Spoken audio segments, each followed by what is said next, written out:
Hi everyone, in this video I will show you how to find Android phone with IMEI number. So first and foremost, if you don't have it already, you can dial asterisk #06 hashtag on your phone, IMEI will appear. Now you can also check your settings, so you can just basically go to your settings, you can swipe down or look for the gear icon. Scroll down here, go to About Phone. In About Phone section, you will see here the IMEI.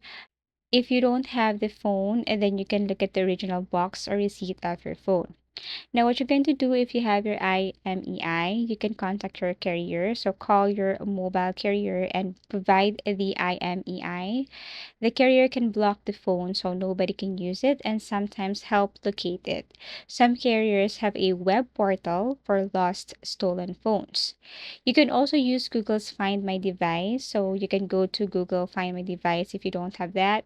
You can go to Google Play Store and then you can download and install this one, or you can use your browser, sign in with your Google account, link to your phone. You can ring, lock, or erase your device. Google doesn't directly use IMEI to locate it, but your Google account must be active on the device. Now you can report to the police if you want, provide the IMEI and phone details, and authorities can request location data from carriers in case of theft. Also use IMEI track services, but some websites claim to track phones via IMEI, but many are scams. So avoid unverified application or sites asking for payment. This often steal your information. IMEI tracking is mostly carrier authority based, not something you can freely do online.